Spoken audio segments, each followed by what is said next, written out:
From first principles to first philosophy.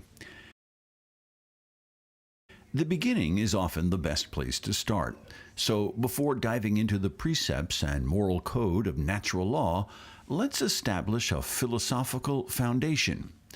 The work of Aristotle and Aquinas fall into the broad category of realism, the view that entities have an objective reality, completely independent of our conceptual schemes, definitions, customs, beliefs, etc.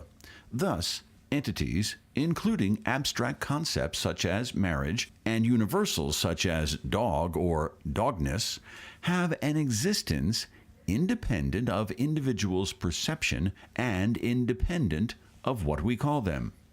In both mathematics and formal logic, there are first principles. A first principle is an elementary, foundational proposition or assumption that cannot be deduced from any other proposition or assumption. The classic example is Euclid's geometry. Its hundreds of propositions can be deduced from a set of definitions, postulates, and common notions. All three types constitute first principles.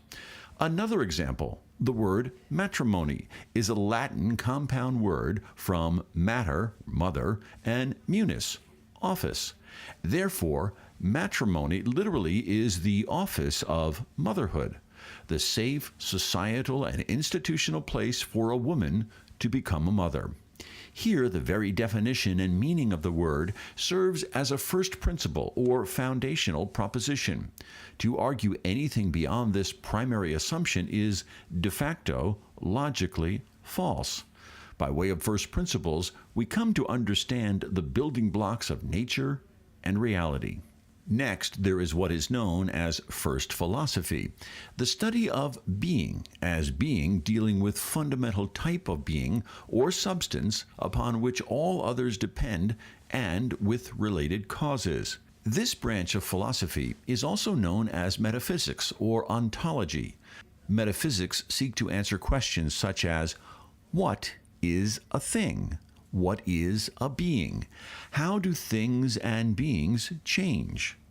The most basic elements of things and beings, metaphysically speaking, are transcendentals, attributes that go beyond any genus and applying to everything that is. Transcendentals are qualities or attributes of everything that is. The classic transcendentals are being, thing, unity, distinction, true, and good.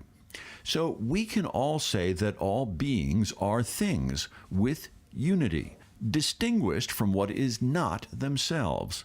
All beings are what they are, so in relation to knowledge they are true, and all beings tend towards their ends, goals, or final cause, and in so doing are good.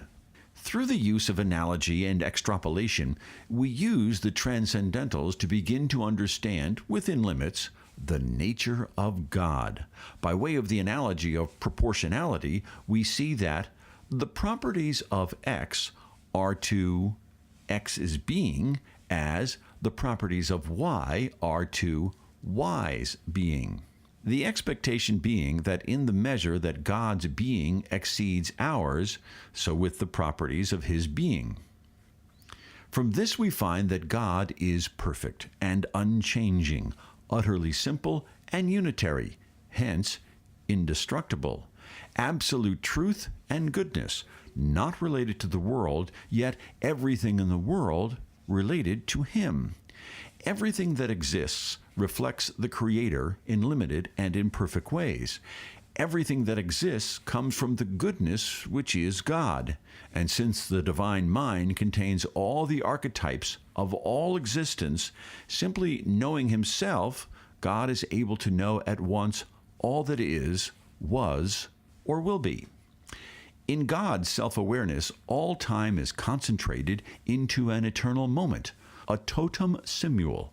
God is actus purus, complete actualization with absolutely no potential. As such, God is the primary cause of all things. For both Aristotle and Aquinas, there are four basic causes for created being: the material cause, the formal cause, the efficient, and the final cause. If we think of a marble sculpture, the material cause is the stuff that makes up the sculpture, in this case, marble. The formal cause is shape or arrangement of the sculpture, in this case, the subject matter. The efficient cause is the sculptor himself, and the final cause is the goal or purpose in the sculptor's mind. To use another of Aristotle's examples, in an acorn there is matter, form, and everything needed to develop an oak tree, complete, unactualized potential. The efficient cause is water, the agent that starts the process. In this case of a natural object, the goal or purpose, the final cause or telos, is rooted in the acorn rather than being extrinsic, as was the case of the sculpture. Here we begin to see that beings have a design and a purpose according to their Creator. God did not just make things out of boredom, but in accordance with His own divine plan. Therefore, acorns are good and have a distinct purpose in God's plan. Men and women are very good. They too have objective meaning and purpose from God. These principles are important, as natural law relies on objective reality and objective truth, regardless of how things may be perceived or what might be believed by any given society or culture.